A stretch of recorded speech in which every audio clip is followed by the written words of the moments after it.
So I was thinking about what I was going to do for dinner tonight and had a little look in the fridge and realised that until I go shopping, the meat that we've got in for tonight is one cooked chicken leg that we'd had for dinner last night. Don't want to get stuff out of the freezer because it's nearly dinner time, and actually in this time where we're having to make do and mend, I thought, what can I do with it to turn it into a meal from not an awful lot? So I've got my chicken leg which is cooked, and I thought I'm going to do a chicken pie with it. So the other ingredients that I've got to go with this to turn it into a chicken pie is onion, a carrot, and then really it's an assortment of whatever veg that you can find in your fridge. So I've got a sweet potato, which I'll treat in the same way as the carrot. I'll peel it and chop it up. I've got a pepper. I'll probably use half a pepper tonight. I'll wash it and chop it up, and also courgette. You need a stock cube, you need some milk, and you need a little bit of flour just to thicken the sauce. There isn't an awful lot in there, but that'll probably be enough for what I'm doing today. I'm going to stop the video here and rejoin you when I've got all my veg prepped as well. Okay, so I have just chopped up my vegetables. What I forgot was that I actually had some celery in the fridge as well, so I've taken a stick of celery, obviously washed it, and so into a frying pan or a saucepan with probably a tablespoon of oil, I've added the carrot, which is chopped into a fairly which is just chopped into a dice, the onion, which is chopped finely, some celery, which has just been chopped up, not too worried about the shape of it and if it's a bit uneven in texture, and then the sweet potato as well. Now, lots of vegetables would be fine to use in this recipe. I wouldn't go for something that needs lots and lots of long and slow cooking, so something like a swede or butternut squash I maybe wouldn't put into this recipe, but that's your choice. I've then gone for the softer vegetables. The courgette, the pepper is chopped up and just put to one side, and I'll add this later. If you're using tomatoes, then you'd add the tomatoes a bit later. Maybe some cherry tomatoes quartered up would be nice as well. I've also got my chicken now ready to prepare. I've got myself a pie dish that this pie is going to go into. I'm hoping that this will serve 3 of us. Obviously there's not a lot of meat here, but I'm hoping with the vegetables it would then make a decent meal.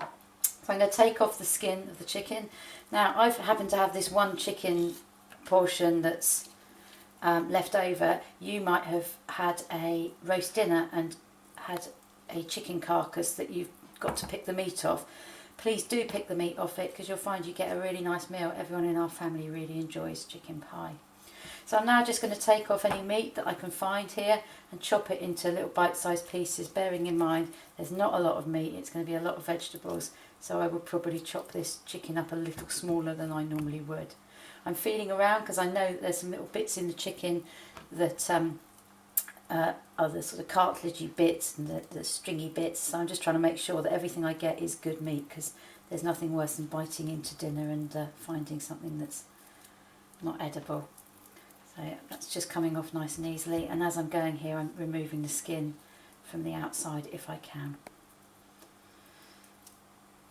So I'm just trying to think of ways to show you, hopefully, some recipes you can make that don't take a lot of ingredients. Obviously in this particular moment in time we're finding ingredient sourcing difficult, so like I say with the veg you can substitute for lots of different veg in there, little and much as you like, and hopefully that gives you a bit more options. I think that's probably nearly most of that chicken off. There's a little bit in there which I'm going to get rid of.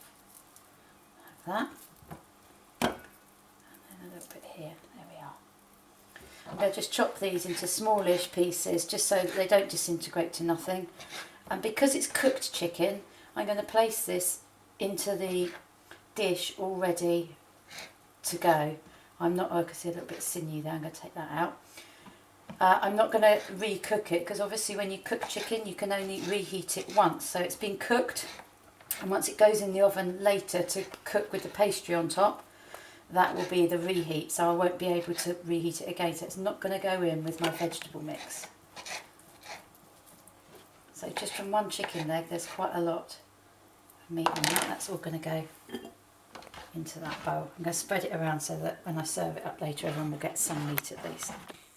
So I'm going to rinse my hands off.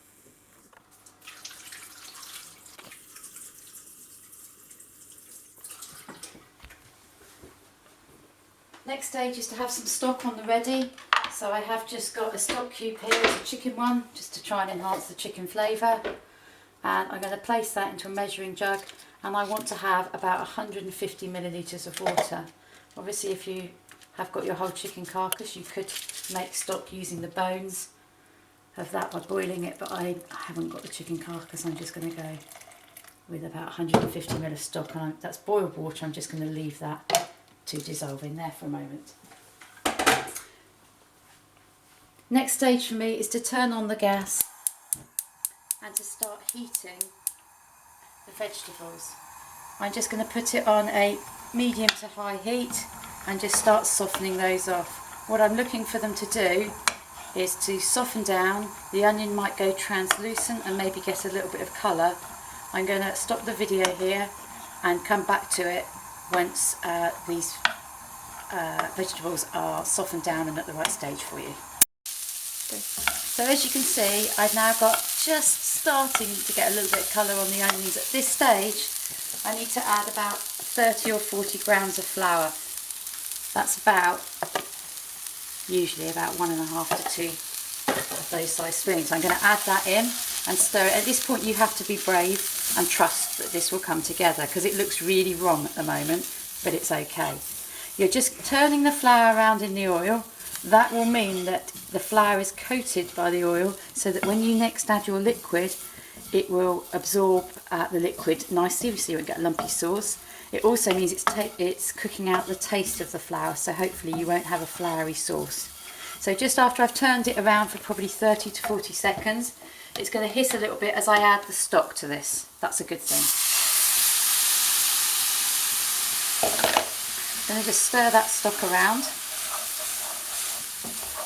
and it's immediately going to be absorbed, and I need to then add some more liquid. So I need about 150 to 300 mils of milk. Now I can't tell you the exact amount because I haven't measured my flour exactly. So I'm going to start with 150 mil gradually, so put the first half in and stir it. And what I'm looking for is a sauce that thickens up and will coat the chicken and the vegetables, bearing in mind I've got some more vegetables and bearing in mind the chicken isn't going into this pan. So I can see it's absorbed that. I'm going to turn the heat up now because it was sizzling very loudly earlier. And I can see that I definitely need the other half of that milk, which is up now to 150 mils of milk that's gone in. Now some recipes might ask you to use cream or what have you, that's fine. I just know that at the moment it's really hard to find certain ingredients, and if cream is one of them, just using milk might help. Now this sauce is getting quite nice and thick, so I'm going to let it come to a bubble, which it's done, and let it bubble for just a minute or two, or less than a minute or two, for about 20 seconds, just so that it cooks out the flour. I'm also adding probably another 50 mils of milk just to thin this sauce ever so slightly, and just stirring that in. By the time I've stirred it in, I'm then going to add in my soft vegetables. So if you remember, that was the courgette and the peppers. That's going in. I used about 2/3 of a courgette, medium sized, and about 2/3 of a pepper, because I could do that in and use those in another meal another night for something else. So I'm just going to stir those through and then turn this heat off. Now I know that the pepper, I know that the courgette have not had a lot of time in the heat, but the time that they're in the oven later will actually make them go soft. At this stage then, I'm going to pour this on top of the chicken mixture.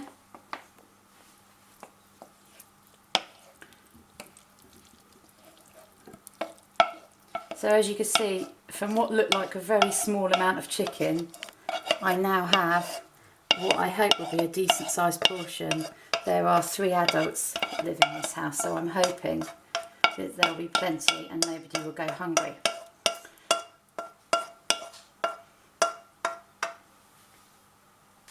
Just going to smooth it over, trying to be careful not to move the chicken about underneath too much, otherwise all the chicken will end up in one place and someone will have no chicken, and then there will probably be arguments and tears. There. Now,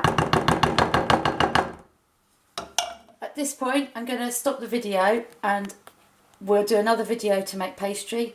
To make pastry you're going to need some plain flour, if you really haven't got plain flour, self-raising, and some either butter, block margarine or soft margarine like Stork. Ideally butter or block margarine, but like I say, stalk you can use. If you know you don't have those ingredients and that's all you've got in, then you could cover this with some tin foil and put it into the oven at 180 degrees, gas mark 5ish, and 180 fan oven for probably about 30 to 40 minutes until it's piping hot all the way through and things like the courgette and the sweet potatoes have gone soft and are ready to eat. However, if you've got some ingredients to make the pastry, then just tune into the next video on pastry making and you'll see how to finish this pie off with pastry on the top.